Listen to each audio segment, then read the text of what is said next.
nous installons un sol au look bois naturel. Il s'agit d'un sol stratifié, résistant à un usage intensif et de plus est, il est parfaitement imperméable. Nous posons le sol stratifié sur un sol carrelé gris déjà existant, mais pour que tout se passe bien, certains préparatifs sont nécessaires. Les plaintes existantes ont été retirées car elles seront remplacées. Les portes doivent également être raccourcies, tout comme le cadre des portes. Les portes peuvent se retirer et se traiter à l'aide d'une scie sur table ou à onglet. Pour ce qui est des cadres de porte, un multitool sera le plus adapté. Pour déterminer la hauteur correcte, il est préférable d'assembler un morceau de sous-couche avec la finition choisie, ceci afin de pouvoir simuler la hauteur cumulée. Posez le stratifié avec le motif vers le bas afin de ne pas endommager le côté supérieur. Vous pouvez à présent déplacer la lame de la scie le long de la planche pour raccourcir le cadre de la porte à la bonne distance. Avec cette méthode, vous êtes sûr que la sous-couche, 3 mm d'épaisseur, et la finition du stratifié, 8 mm d'épaisseur, s'adapteront au cadre. Lorsque le bois est scié dans sa partie supérieure, il est préférable de déplacer à nouveau la lame de la scie le long du sol pour pouvoir plus facilement retirer le morceau d'encadrement de la porte. Lors de la découpe des portes, il est préférable de prévoir un peu plus de marge, car elles doivent pouvoir s'ouvrir et se fermer en douceur, ceci sans frotter contre le nouveau sol. En dehors de ces petits ajustements, la pièce doit également se mesurer minutieusement. Vous pourrez ainsi calculer la surface et commander à temps les matériaux nécessaires. Prévoyez par ailleurs toujours un supplément de 10% de perte afin d'en disposer suffisamment. L'essentiel du travail consiste à avant tout bien vérifier que votre sol est bien plane. Pour ce faire, j'utilise un long niveau à bulle ou une règle et je m'assure que sur une longueur de 2 mètres, l'épaisseur de mon mètre pliant ne peut pas passer en dessous. Et si vous constatez des différences de hauteur trop importantes, vous devrez niveler avant de poser le sol. Pour obtenir le meilleur résultat possible, vous devez laisser le stratifié s'acclimater dans la pièce de 24 à 48 heures avant la pose. Pour cela, placez les paquets fermés dans la pièce et disposez-les de manière à ce que l'air circule suffisamment autour des planches. La température, elle, doit rester constante entre 18 et 25 degrés avec un taux d'humidité normal. Ceci avant, mais aussi durant l'installation. Et puis avant de vous lancer, vous devrez aussi nettoyer la surface, ce qui peut se faire avec un aspirateur ou une brosse. En effet, une sous-couche inégale ou sale risque de provoquer ultérieurement des craquements dans le stratifié, ce que vous voulez probablement éviter. Nous posons un sol laminé de manière flottante, ce qui veut dire qu'il n'est pas encollé directement sur le sol, mais qu'il est bien posé sous une sous-couche. Et on oublie bien souvent le rôle très important de cette sous-couche. En premier, elle empêche la vapeur de passer depuis le sol dans votre sol laminé, par exemple très utile au niveau des rez-de-chaussée, au-dessus des caves. Une deuxième raison est acoustique. Lorsque vous marchez dessus, il réduit les bruits de pas qui se transmettent dans la pièce, mais aussi dans les autres pièces. Et enfin, très important, il soutient votre plancher et réduit par là même les chocs des objets qui pourraient y tomber et par là même endommager votre sol laminé. En d'autres termes, une bonne sous-couche garantit un résultat final plus durable. Le modèle choisi ici dispose d'une épaisseur de 3 mm et est plié en accordéon. Et dans notre cas, il est préférable de poser le revêtement stratifié par bande en même temps afin que la sous-couche évite de bomber. À l'aide d'un cutter, dimensionnez la bande en fonction de la pièce de manière à ce qu'elle épouse parfaitement les murs adjacents. La sous-couche est dotée d'une bande adhésive intégrée avec laquelle vous pouvez connecter les différentes bandes. De cette façon, l'ensemble formera une couche étanche. Lorsque la première bande est posée, vous pouvez commencer à poser le stratifié. Il s'agit de planches assez grandes, d'environ 2 mètres de long et 24 cm de large. Travailler avec des planches plus larges offre bien des avantages. Cependant, il faut vérifier toutefois que la dernière rangée ne soit pas une petite bande trop petite. Comment faire cela? Comment le calculer? En assemblant une première rangée de planches, je peux maintenant calculer de chaque côté visible de la planche quelle est la distance qui va rester jusqu'à l'extrémité de ma pièce. Cette longueur, je la divise par la partie visible de ma planche et ainsi, je connais la taille du dernier morceau. Si celui-ci est inférieur à la moitié de la largeur de ma planche, il faudra que j'adapte ma première rangée. L'adage « mesurer c'est savoir » s'applique donc également ici.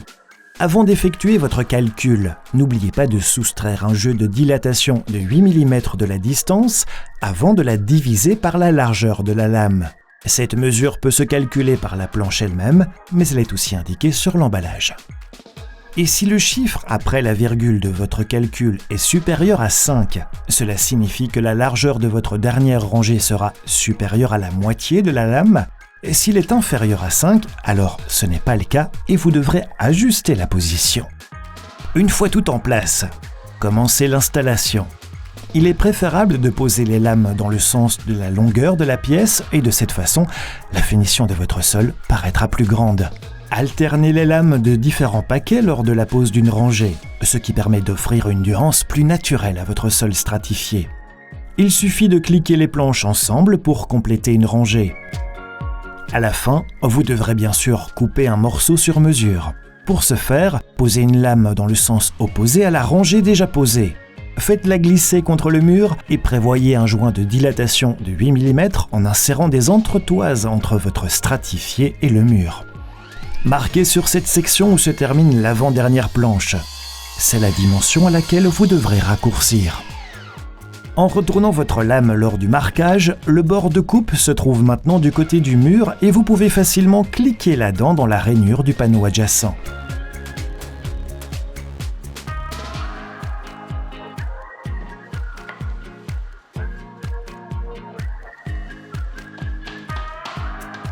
Vous pouvez ensuite commencer la rangée suivante avec la pièce restante, car il est préférable de poser les lames de manière aléatoire.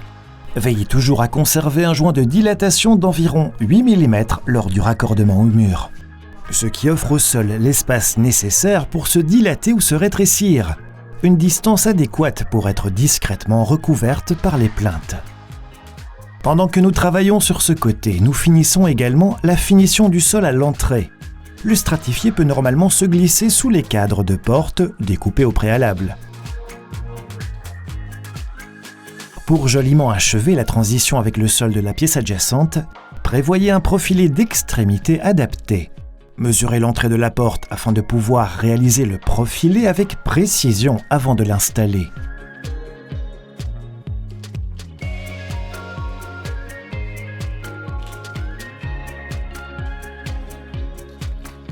Préparez le support et cliquez les deux parties ensemble. Vous pouvez ensuite les couper ensemble à la même longueur à l'aide de la scie à onglet.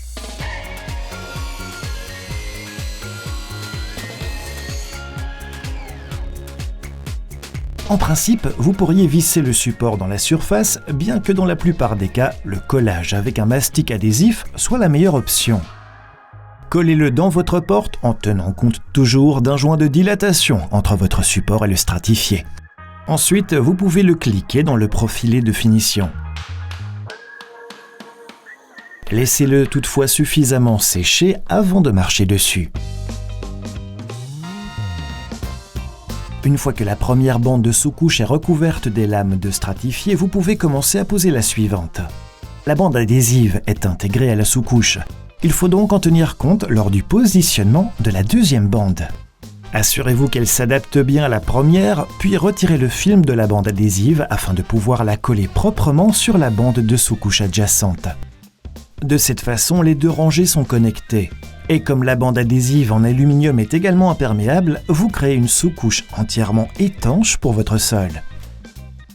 Veillez à ce qu'il n'y ait pas de chevauchement entre les bandes, car un épaississement pourrait empêcher votre sol de reposer bien à plat. Lorsque cette partie de votre sous-couche est également en place, vous pouvez poursuivre la pose du stratifié. Les lames sont dotées d'un système d'encliquetage sur les quatre côtés. D'abord, vous accrochez le côté long ensemble et ensuite, vous accrochez les côtés courts ensemble. De cette façon, vous obtenez une bonne étanchéité des jointures et donc un ensemble solide. Et pour travailler de manière fluide, il est préférable de s'asseoir sur la partie de votre sol qui est déjà posée. Il est ainsi plus facile de tirer les longs côtés ensemble pour fixer les lames. Si nécessaire, vous pourrez même facilement séparer les lames en les faisant glisser sur le côté court, ce qui vous permet de poursuivre la pose de votre stratifié rapidement et facilement. La dernière latte d'une rangée doit être découpée en veillant à laisser un joint de dilatation de 8 mm. Le morceau restant, avec lequel on va commencer la rangée suivante, ne peut pas faire moins que 30 cm. Il faudra également veiller à ce que la distribution des joints ne soit pas inférieure à 30 cm. Dans le cas où un escalier se formerait, non seulement ça ne serait pas très joli, mais en plus ça réduirait la solidité et la stabilité de la pose de votre sol laminé. Une partie du sol arrive ici à une porte extérieure. Un profilet d'expansion adapté doit également y être installé. Tenez-en compte en élaborant les dimensions de vos rangées afin de disposer d'un espace suffisant pour placer le profilet par la suite. Le système d'encliquetage sur 4 côtés vous permet de continuer à poser le sol sur l'autre côté en même temps. Et dans notre cas, la cuisine présente même un défi supplémentaire puisqu'elle est en forme de trapèze.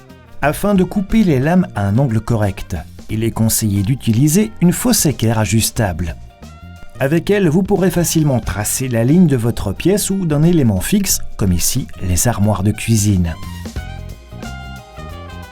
Placez une lame ou une latte le long de la ligne à suivre et réglez la fausse équerre en fonction de l'angle entre cette lame et votre stratifié déjà installé. Maintenez à présent votre équerre contre la lame que vous voulez couper et marquez l'angle ajusté. Ajustez alors votre scie à cet angle et raccourcissez l'extrémité du billet en suivant la ligne.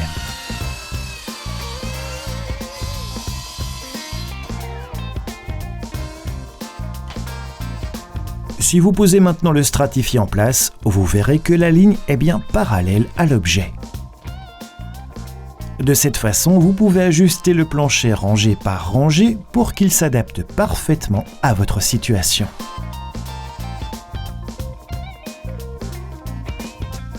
Tous les sols laminés ont la surface imperméable. Cependant, ils ne sont pas un choix idéal pour des pièces humides. Nous utilisons ici un sol laminé dont les côtés ont été traités avec un produit hydrophobe et en combinaison avec un système encliquable amélioré le rend parfaitement imperméable et donc la solution idéale pour les salles de bain ou les cuisines. Les jointures de ce stratifié n'absorbent donc pas l'humidité, contrairement au bois non traité. En d'autres termes, ce sol stratifié forme une surface 100% résistante à l'eau. Cela signifie qu'il n'est pas nécessaire d'enlever immédiatement un liquide renversé, mais qu'il peut rester longtemps sur le sol et ce, sans affecter le stratifié. L'étanchéité finale du plancher sera bien sûr déterminée par ses points faibles, qui sont dans ce cas-ci les extrémités coupées des planches. Par conséquent, dans les pièces humides, il est nécessaire de rendre les bords étanches afin que l'eau ne puisse pas pénétrer dans le bois par les bords coupés. Ce qui peut se faire avec un produit d'étanchéité.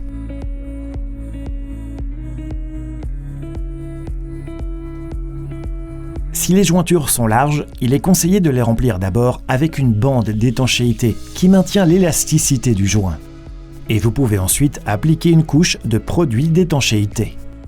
Et de cette manière, la connexion entre vos murs ou éléments fixes et le sol sera également complètement étanche. C'est particulièrement important dans une salle de bain où l'eau sur le sol est fréquente. En gardant ces principes en tête, vous pouvez maintenant commencer à réaliser le revêtement du sol. Outre la pose de lame entière, vous devrez bien sûr aussi travailler plus en détail à certains endroits, comme là où les tuyaux de radiateur ressortent de votre sol. Mesurez l'endroit où se trouveront les tuyaux par rapport au panneau que vous installez et reportez cette mesure. À cet endroit, vous devrez d'abord faire l'ouverture pour le tuyau à l'aide d'une scie cloche. Optez pour un diamètre légèrement supérieur à la section transversale du tuyau, ceci afin qu'il ait encore suffisamment de jeu sur sa circonférence. Si l'ouverture est proche de votre bord, vous pouvez la couper sur les côtés avec une scie sauteuse. Vous pourrez alors faire glisser la lame autour du tuyau de radiateur. Si l'ouverture se trouve plus bas sur la lame, vous devrez desserrer la pièce sur les côtés afin de la poser séparément. Parce que bien sûr, vous devez placer le stratifié autour de votre tuyau. Vous scellez ensuite les joints de manière étanche lors de la finition.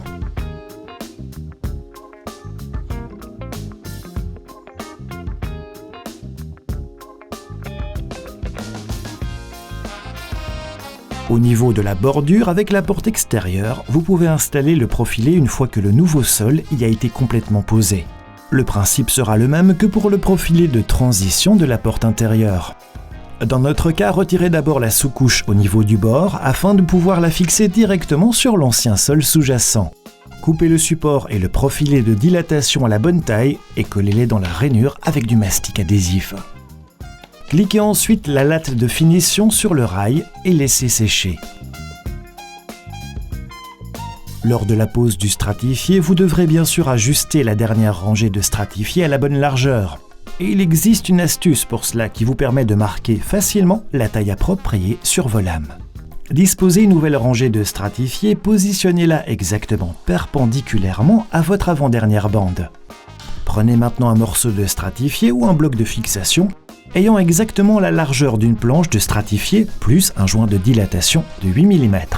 Vous pouvez le faire parfaitement avec une pièce récupérée car la languette a une largeur d'environ 8 mm et représente donc ainsi votre joint de dilatation.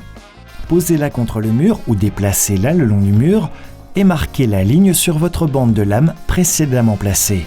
Voilà la ligne le long de laquelle vous devez couper. Et vous verrez qu'elle s'insère maintenant parfaitement dans l'ouverture. La dernière touche finale à apporter, c'est la pose de plainte. Vous pouvez opter pour des plaintes dans la même finition que le stratifié ou des plaintes à peindre. Coupez de biais les transitions entre les différentes parties pour créer un ensemble plus étroit. La surface détermine le type de fixation, cela peut se faire avec des clous, des clips ou de la colle. Et dans ce dernier cas, placez quelques points de mastic colle sur la plainte et enfin, posez-la contre le mur. Une fois durcie, vous pouvez alors achever le joint entre votre plainte et le mur avec un mastic à peinture ordinaire.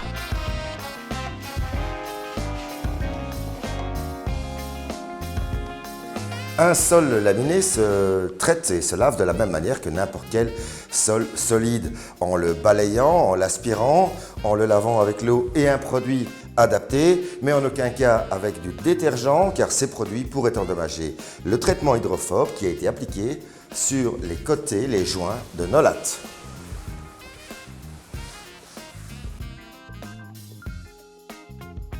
Ce sol que nous avons installé donne à notre pièce un aspect chaleureux et naturel.